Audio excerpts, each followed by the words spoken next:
Lisa Martinez walked through the crowded hotel ballroom, holding her wine glass carefully as she moved between groups of people. The charity event was packed with professionals from all over Denver, but she felt a little out of place. Her company had bought a table at the fundraiser for the Children's Hospital, and as the marketing director, she was expected to make connections and represent the firm well. She had been at these kinds of events before, but tonight felt different somehow. Maybe it was because she had been working so hard lately and needed a break from her routine. Or maybe it was because she had just turned 28 and was starting to think more seriously about what she wanted from life beyond her career. Lisa stopped at the silent auction table, looking at the items up for bid. There were vacation packages, restaurant gift cards, and artwork donated by local artists. She was reading about a weekend spa package when she heard children laughing nearby.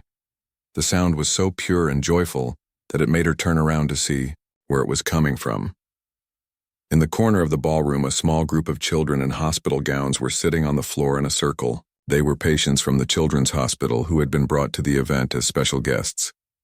A tall man with dark skin was sitting with them, holding a picture book and reading in different voices for each character.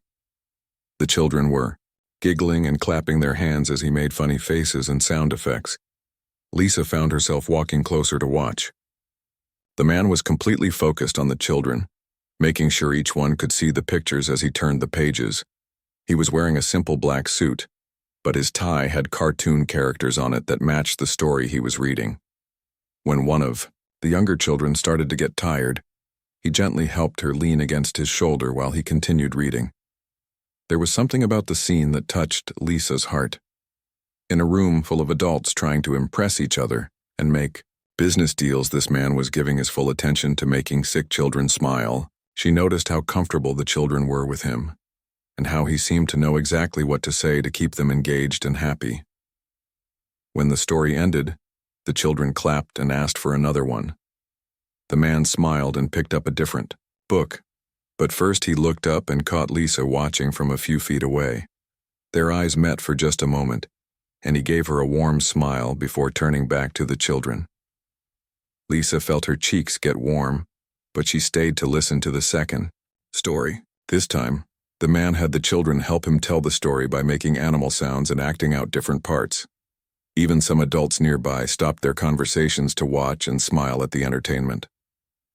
After the second story, a nurse came over to take the children back to their rooms at the hospital.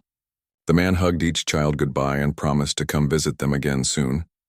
As the children were led away, he stood up and smoothed down his suit jacket. Lisa walked over to him before she could talk herself out of it. Up close, she could see that he had kind brown eyes and a gentle smile. There was something calm and peaceful about him that made her feel relaxed. "That was really beautiful," she said, gesturing toward where the children had been sitting. "They obviously love you." He smiled and extended his hand. "I'm Marcus Johnson. I work at the Children's Hospital as a pediatric nurse. These events can be overwhelming for the kids, so I try to keep them entertained when they come as guests." "I'm Lisa Martinez," she replied, shaking his hand. "I work in marketing. I have to admit, watching you with those children was the best part of my evening so far." Marcus laughed softly. "These fundraisers are important for the hospital, but they're not always the most exciting events. I'm just glad the kids get to dress up and feel special for a night." They talked for a few more minutes about his work at the hospital. Lisa learned that Marcus had been a nurse for 6 years and specialized in caring for children with serious illnesses. He told her about how rewarding it was to help families through difficult times and how much he learned from the strength and courage of his young patients. Lisa found herself genuinely interested in everything Marcus had to say. Most of the men she met at these events wanted to talk about their jobs, their cars, or their latest business deals. Marcus talked about his work with passion, but he also asked her questions about her life and seemed truly interested in her answers. When the auction started and people began finding their seats, Marcus asked if she would like to sit together. Lisa's table was full of her coworkers, and she was not looking forward to another evening of office gossip and shop talk. "I would love that," she said, surprising herself with how quickly she answered. They found 2 empty seats at the back of the room and continued their conversation through dinner. Lisa learned that Marcus was 30 years old, originally from Chicago, and had moved to Denver for his job 3 years earlier. He lived in a small apartment near the hospital and spent most of his free time volunteering for different charities around the city. Marcus asked Lisa about her work and was genuinely interested in hearing about her marketing campaigns and the challenges of her job. He made her laugh with stories about some of the funny things children had said to him at work, and she found herself relaxing in a way she had not felt in months. As the evening went on, Lisa realized that she did not want it to end. There was something special about Marcus that she could not quite put into words. He was kind and funny, but also serious about the things that mattered to him. He treated everyone around him with respect, from the waiters serving dinner to the other guests at their table. When the event finally ended, Marcus walked Lisa to her car in the parking garage. They stood talking for another 20 minutes, neither one wanting to say goodbye. Finally, Marcus asked if she would like to have coffee with him the next weekend. Lisa said yes without hesitation. She gave him her phone number and drove home, with a smile on her face, already looking forward to seeing him again. Something told her that meeting Marcus Johnson was going to change her life in ways she could not yet imagine. 6 months after meeting Marcus at the charity event, Lisa was happier than she had ever been in her life. Their coffee date had turned into dinner, which led to long walks in the park and weekend trips to the mountains. Marcus was everything she had hoped to find in a partner. He was kind, funny, and caring. He made her laugh every day and supported her dreams for the future. Lisa had always been close to her family. She grew up in a tight-knit Mexican-American household where Sunday dinners were sacred and everyone knew each other's business. Her parents, Roberto and Carmen Martinez, had worked hard to build a successful life in Denver. Her father owned a small construction company, and her mother worked as a school administrator. Her older brother Tony was a lawyer who lived just 20 minutes away with his wife and 2 young children. The Martinez family had always prided themselves on being open-minded and welcoming. They had friends from different backgrounds and had taught their children to treat everyone with respect. Lisa never thought race would be an issue when she started dating Marcus. After all, her family had always said that love was what mattered most. When Lisa first mentioned Marcus to her mother during one of their weekly phone calls, Carmen seemed happy that her daughter had found someone special. Lisa talked about how Marcus worked with sick children and how much he cared about helping others. Her mother asked the usual questions about his job, his family, and his intentions. Everything seemed normal. The first time Lisa brought Marcus to a family dinner, everyone was polite and welcoming. Roberto shook his hand firmly and asked about his work at the hospital. Carmen made sure he had enough food on his plate and asked about his family back in Chicago. Tony talked to him about sports and made jokes about the Denver Broncos. Marcus fit right in, helping clear the table and offering to wash dishes. After Marcus left that evening, Lisa's family said nice things about him. They said he seemed like a good man and that they could see why she cared about him. Lisa went home feeling relieved and happy that the introduction had gone so well. But as the weeks went by, Lisa started to notice small changes in her family's behavior. During their phone calls, her mother would ask strange questions about Marcus. She wanted to know about his family's financial situation and whether his parents were still married. She asked about his education and seemed surprised when Lisa told her that Marcus had a college degree and was working on his master's. Carmen also started making comments about cultural differences. She would say things like, "I'm sure you two have very different backgrounds," or, "It must be interesting learning about each other's families." These comments made Lisa uncomfortable, but she tried to ignore them and hoped her mother was just being curious. Tony's behavior changed too. When Lisa and Marcus came to family gatherings, her brother would be friendly but distant. He would talk to Marcus about safe topics like work and weather, but he never tried to get to know him better. Lisa noticed that Tony never invited them to the casual barbecues and game nights he had with his other friends and their wives. The changes became more obvious when Lisa's extended family started meeting Marcus. Her Aunt Rosa made a comment about how different he looked from the other men Lisa had dated. Her cousin Miguel asked if Marcus's family approved of him dating outside his race. These questions shocked Lisa because she had never heard her family talk this way before. Roberto's behavior was the most confusing. He had always been protective of Lisa, but he started asking her questions that made her uncomfortable. He wanted to know if she had thought about what their children would look like and how they would fit in with both families. He asked if Marcus had ever experienced discrimination, and whether that might cause problems for their relationship. Lisa tried to talk to her father about these concerns. She explained that she and Marcus loved each other, and that they had talked about these issues together. She told him that Marcus was a good man who would make a wonderful husband and father. But Roberto seemed unconvinced and kept bringing up potential problems that might arise in the future. Things got worse when Lisa's wealthy uncle Victor came to visit from California. Victor owned several successful restaurants and had always been the family member everyone looked up to for advice. He was used to getting his way and speaking his mind about family matters. Victor met Marcus at a family birthday party and was polite but cold. He asked Marcus pointed questions about his career goals and seemed unimpressed with his answers. Later that evening, Victor pulled Lisa aside and told her that he had concerns about her relationship. "You're a smart girl, Lisa," Victor said in a serious tone. "But you need to think about your future. This man seems nice enough, but what about the long-term consequences? What about your children? What about your career? Some doors might close for you if you go down this path." Lisa was shocked by her uncle's words. She had never heard him talk about race so directly before. She tried to defend Marcus and their relationship, but Victor cut her off. "I'm not saying he's a bad person," Victor continued. "I'm saying you need to be practical. You come from a good family with a good reputation. You have opportunities that other people don't have. Don't throw that away for some romantic notion about love conquering all." The conversation left Lisa feeling upset and confused.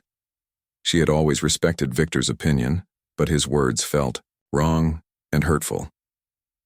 When she tried to talk to her parents about what Victor had said, they seemed uncomfortable and changed the subject. As the months went by, the tension in Lisa's family became harder to ignore. They were still polite to Marcus when he was around, but Lisa could feel their disapproval growing stronger. Family gatherings became stressful instead of enjoyable. Lisa found herself making excuses for why Marcus couldn't come to certain events, just to avoid the awkward atmosphere. Marcus noticed the changes too, even though Lisa tried to hide them from him. He could see that her family was not as welcoming as they had been in the beginning. When Lisa finally admitted that some family members had concerns about their relationship, Marcus was hurt but not surprised. "I knew this might happen," he told her one evening as they sat on her couch. "I hoped your family would be different, but I've seen this before.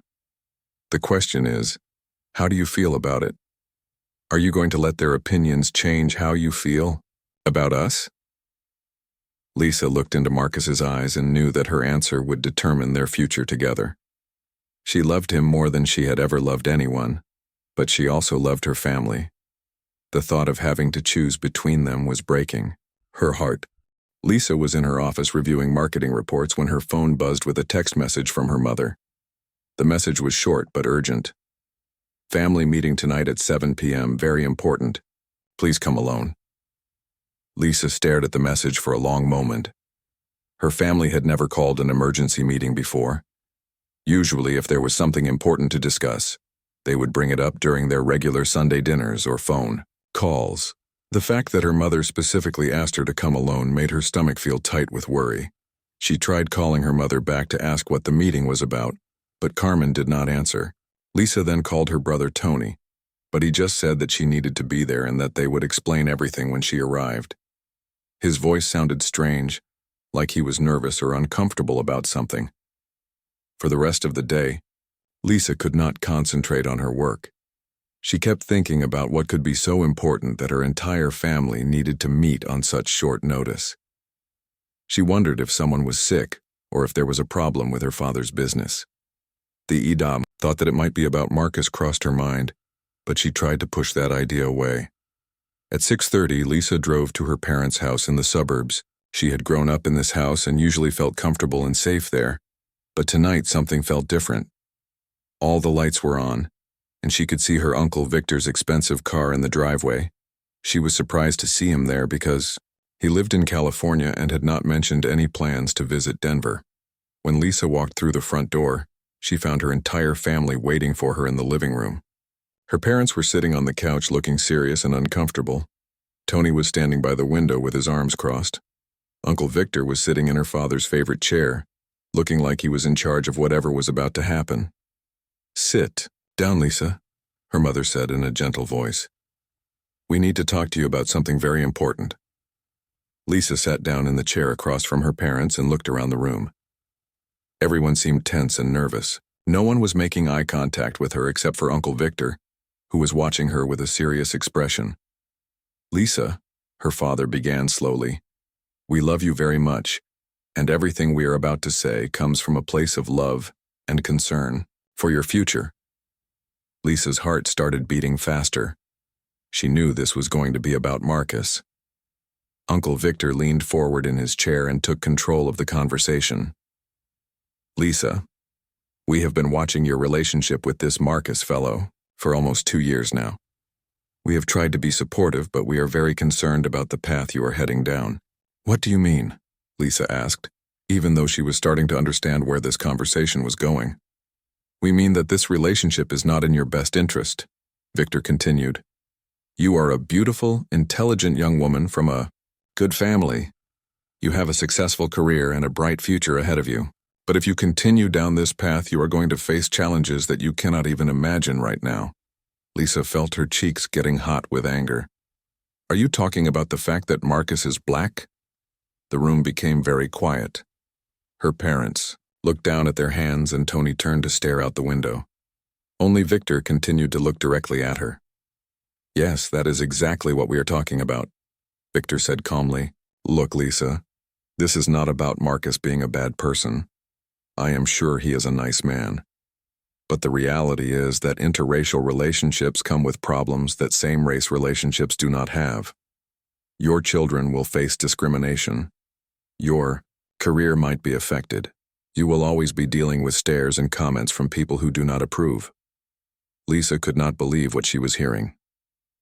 "So you want me to break up with the man I love because other people might be racist?" Her mother finally spoke up. "Sweetheart, we are not trying to hurt you. We are trying to protect you from getting hurt later.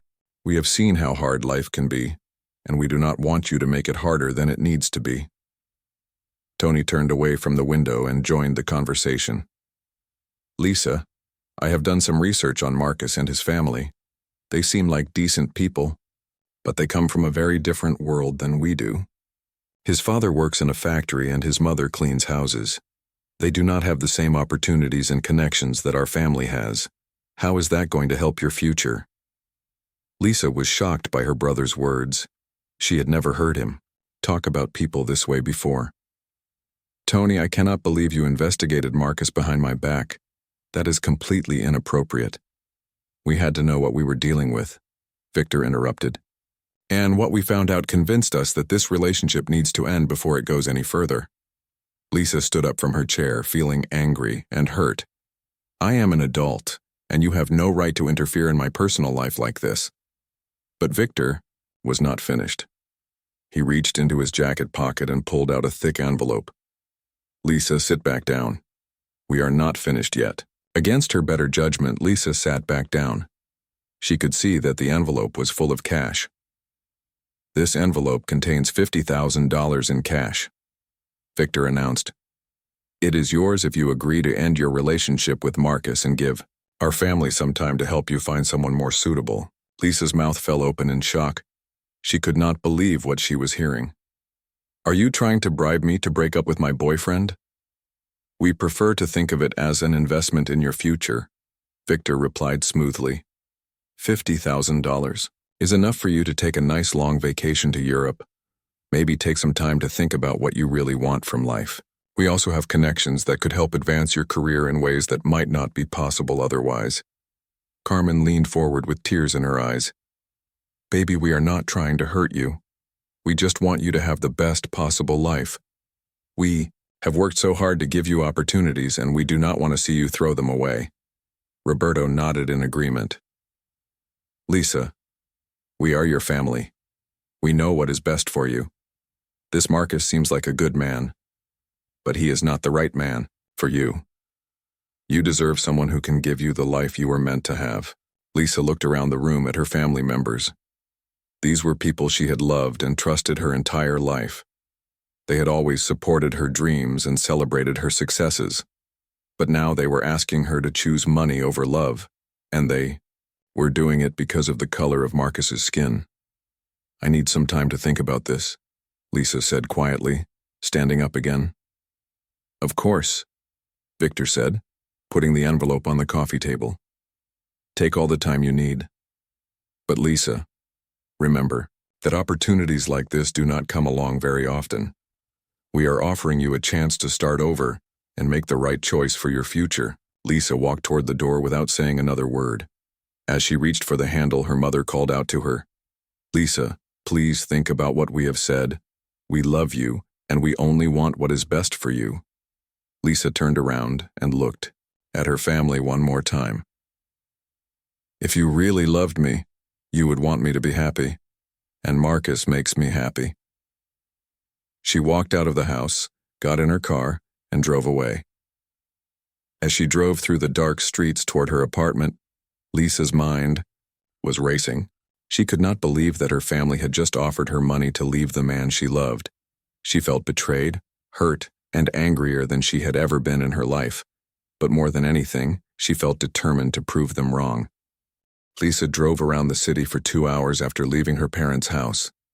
She was too upset to go home right away, and needed time to think about what had just happened. Her family had offered her $50,000 to leave Marcus. The more she thought about it, the angrier she became. When she finally got home, Marcus was waiting for her on the couch. He took one look at her face and knew something was very wrong. What happened? He asked, getting up to hug her. Lisa told him everything. She explained about the emergency family meeting, the envelope full of cash, and all the horrible things her family had said about their relationship. Marcus listened quietly, holding her hand as she spoke. I am so sorry, Lisa, he said when she finished. I know how much your family means to you. This must be breaking your heart. It is, Lisa admitted. But Marcus, I want you to know that there is no amount of money in the world that would make me leave you. I love you, and I am going to marry you no matter what my family thinks. Marcus smiled and kissed her forehead. I love you too. But what are you going to do about your family?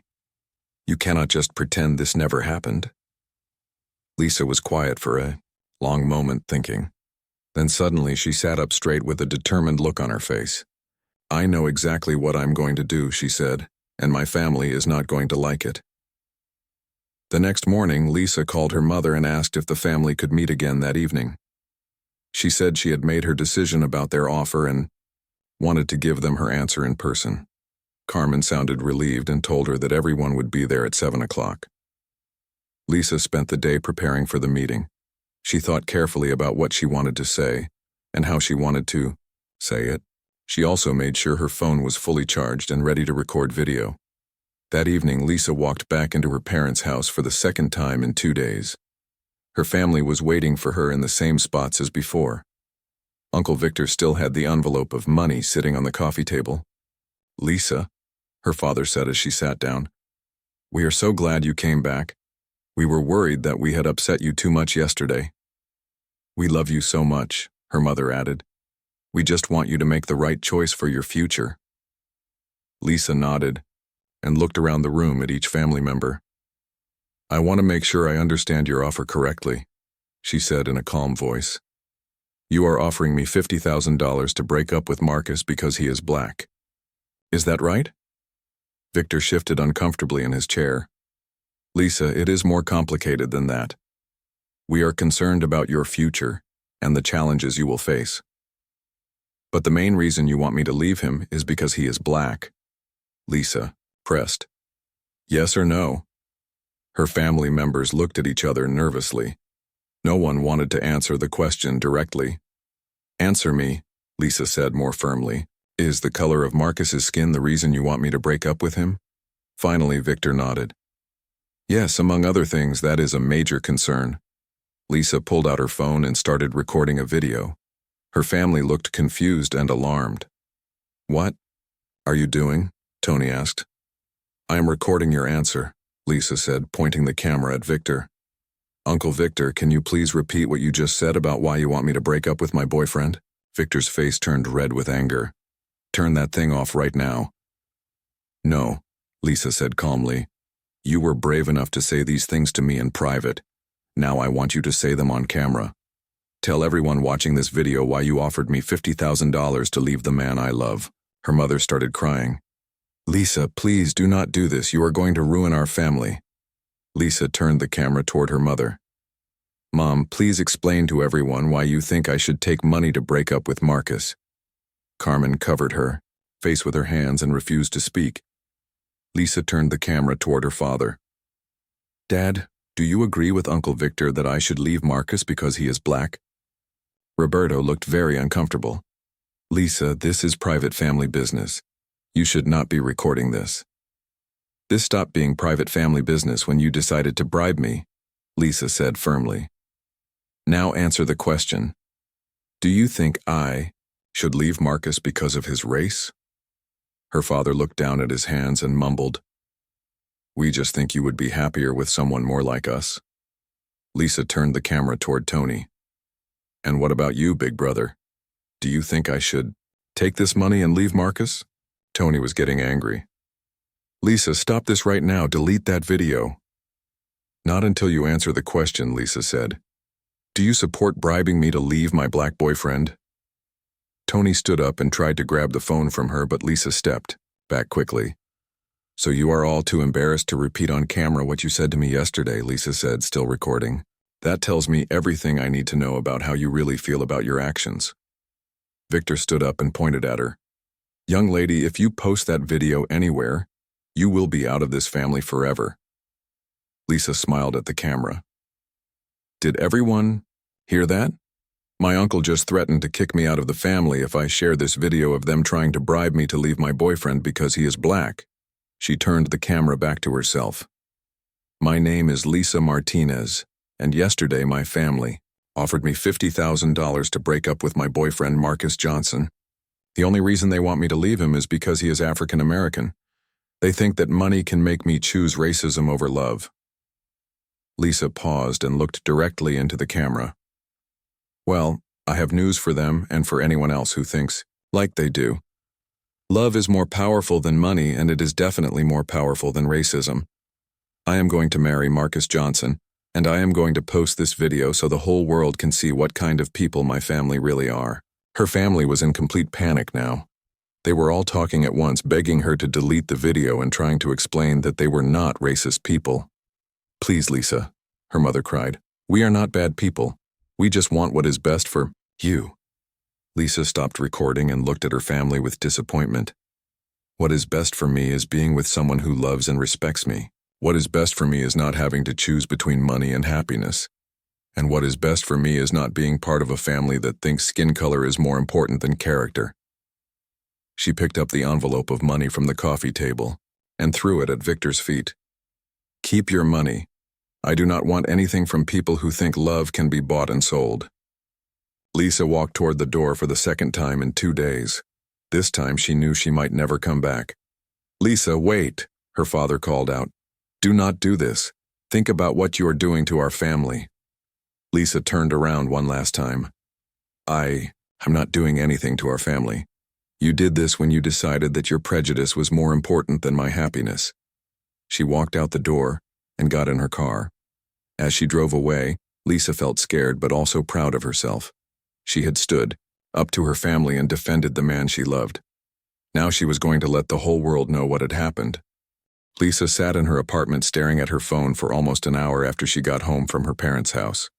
The video she had recorded was only 3 minutes long, but it contained everything she needed to show the world what her family had done. She could hear her Uncle Victor clearly stating that race was a major concern. She could see her father admitting they wanted her to be with someone more like them. She had captured her brother's angry reaction and her mother's tears. Marcus was working a night shift at the hospital, so Lisa was alone with her thoughts and her phone. She knew that once she posted this video, there would be no going back. Her relationship with her family would probably be over forever, but she also knew that what they had done was wrong. and other people needed to see how racism still existed in families that claimed to be open-minded. At midnight, Lisa finally made her decision. She opened her social media account and wrote a simple message. My family offered me $50,000 to leave my boyfriend because he is black. Here is what happened when I went back to give them my answer. Then she uploaded the video. Lisa went to bed not knowing what to expect. When she woke up the next morning, her phone was buzzing constantly with notifications. The video had been shared hundreds of times overnight. People were commenting, sharing their own stories, and expressing support for Lisa and Marcus.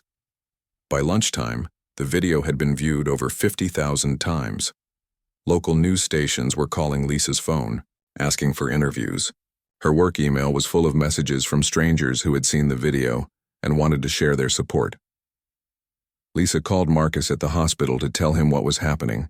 He was shocked that the video was spreading so quickly, but he was proud of Lisa for standing up to her family. Are you sure you are ready for all this attention? Marcus asked. Once this gets bigger, there will be no privacy for either of us. Lisa thought about his question seriously.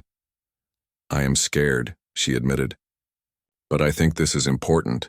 If our story can help other people who are dealing with the same thing, then it is worth it. By the end of the first day, the video had over 200,000 views. News websites were writing articles about Lisa's story. Radio shows were discussing the video and asking listeners to call in with their own experiences of family racism. Lisa's phone rang constantly. Reporters wanted interviews. People who had seen the video wanted to share their support, but there were also angry messages from people who disagreed with what she had done. Some people said she should have kept her family problems private. Others said she was wrong to embarrass her family in public. The attention was not just focused on Lisa. People in Denver started recognizing her family members. Someone had figured out where Uncle Victor's restaurants were located, and people began posting negative reviews online. Her father's construction company started getting angry phone calls. Her mother's school received complaints from parents who had seen the video.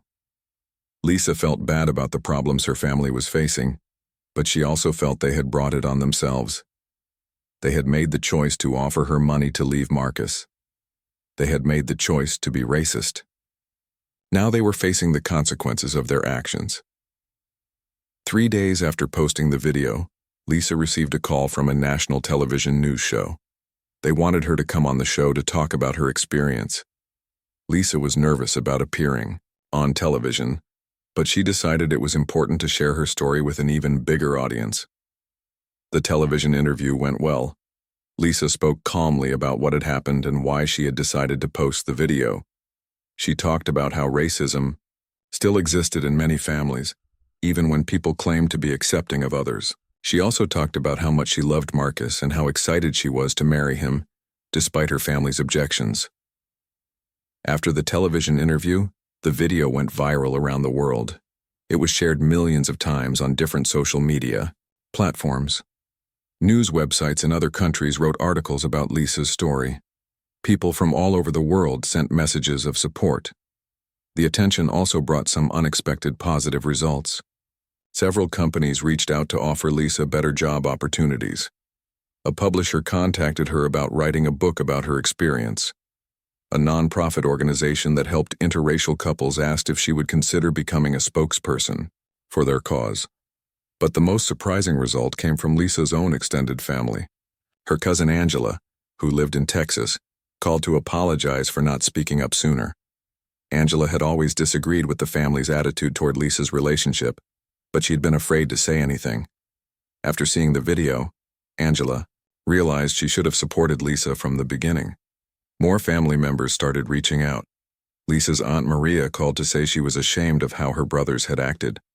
Several cousins sent messages saying they supported Lisa and Marcus. Even some family friends contacted Lisa to say they thought her family had been wrong to try to bribe her. The most difficult call came from Lisa's mother. Carmen had been crying when she called, and she could barely speak through her tears. Lisa, I am so sorry, Carmen said. I never wanted to hurt you. I was just scared about what people would think and what problems you might face. But watching that video made me realize how terrible we sounded. We were wrong, and I am ashamed of what we did. Lisa listened to her mother's apology, but she was not ready to forgive yet. Mom, you offered me money to leave the man I love. You made me choose between my family and my happiness. That is not something I can just forget. Carmen continued crying. I know we hurt you badly.